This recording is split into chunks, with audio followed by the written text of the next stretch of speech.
by. We'll kind of explore a little bit more to find some more future targets. There's Apamea. Lord, pronunciation's so fun. And Tavion, which replaces Ankara as the capital of Galatia, or Galatalanda as it's called in this mod. And that's the turn, I believe. I think everywhere is building. All two of my places, and let's go. And the turn times are pretty quick right now. They will get a little longer in the later videos, so I may end up editing those out at some point just to save time, but for now it's not a big deal.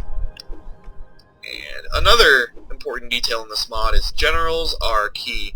Your towns will make way more money if you have a general in it. Even if it's one that looks like he'd be a terrible manager, it will give you a huge boost compared to not having a general at all, so you definitely want to have at least one general per settlement, and you can actually just train them up at anywhere that has a decent military infrastructure rather than just wait for them and adopt them. So that's another handy thing you can do. Like, I'll go to Amasia here and go down. I think it's the next row. Yeah, you can see here, Pontic Armored General. It takes 2 turns, and he's not a family member, but you can make them right off the bat a lot of your cities. So basically, I think their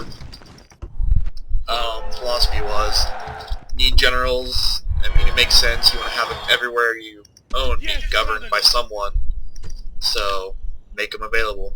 And once again, we'll end the turn. I'll probably get them down to 1 turn left and then go ahead and attack them just to, I guess, soften them up through starvation as much as possible. And I am running somewhat towards the end of what I'll be able to make for this episode, probably.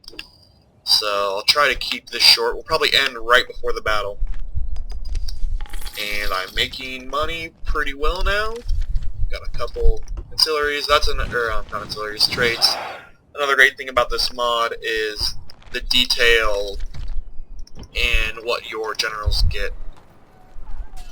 You're not going to see it as much when I'm playing as the Pontics, because they didn't get a lot of attention compared to, say, the Romans, who is Roma Surrectum, so they're obviously the focus, as much attention as they got. But that's actually being rectified in a patch that the devs are working on right now, which should be coming out in a month to a few months, so we'll see. It should be great. They're going to be really getting a lot of polish on all the other factions that didn't get the attention so far.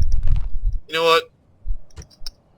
Yeah, I need to wait, but I want to fight that battle so we can have some fun. Yes, master. Here. Oh, there's I shall Persimmon. speak with them at once. Trade rights.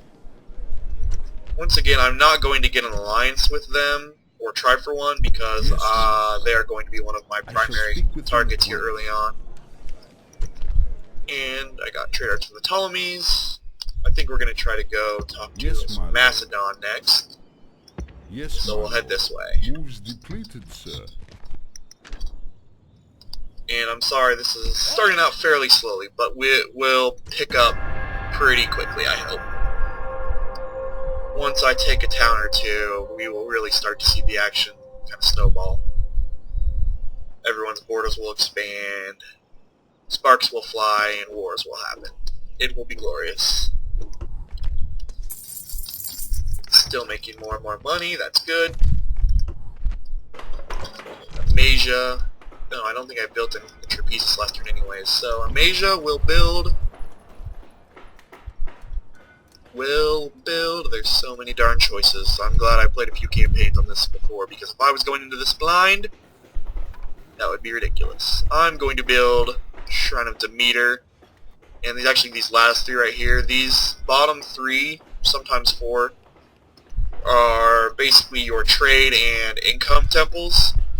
As you can see, tax income 20% here from Demeter, increase in trade from Hermes, and then Hades gives you 10% tax increase. If you look at a lot of these other temples, they'll give you happiness or law increases, but they also, you take a penalty for taxes because you're paying upkeep on those temples to represent, I guess, just keeping them repaired and everything.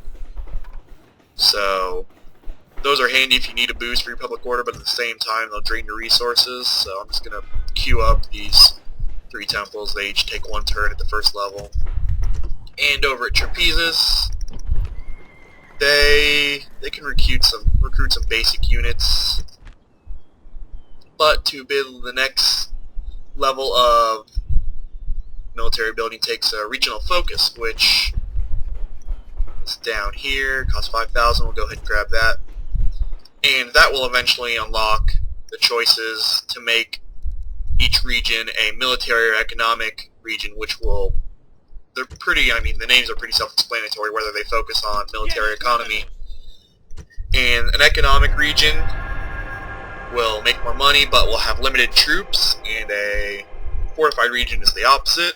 Eventually, if you want, after making one or the other, you can make a combined military and economic region. This is very expensive, takes a long time, but gives you the best of both worlds. So you're not going to be permanently limited, but once you build one or the other, you cannot destroy it and go back to just regional focus. So you have to choose pretty wisely on that. And Trapezus is done building. So I'm going to go ahead and build this, probably end this video, and on the next one we will begin the attack on Mazaka. So I'm going to go ahead and build roads here. That'll encourage trade and let me move my people around faster. Go move my diplomat here really quickly, since I don't think I did that last turn. I just kind of wanted to get things moving on. Alright, here's the Macedonians at Philippi, get trade rights, and I think I am going to try to get a alliance with them. See what they say. Alright, great. So Macedon is my first ally. I don't think I start with one ally. Should have checked that probably. Okay, I did. I start out allied with the Seleucids. That makes sense. So the Seleucids and the Macedonians are my allies at the moment. I'm going to go ahead and end this video, and I will see you very shortly, and we will begin the attack on Mazaka.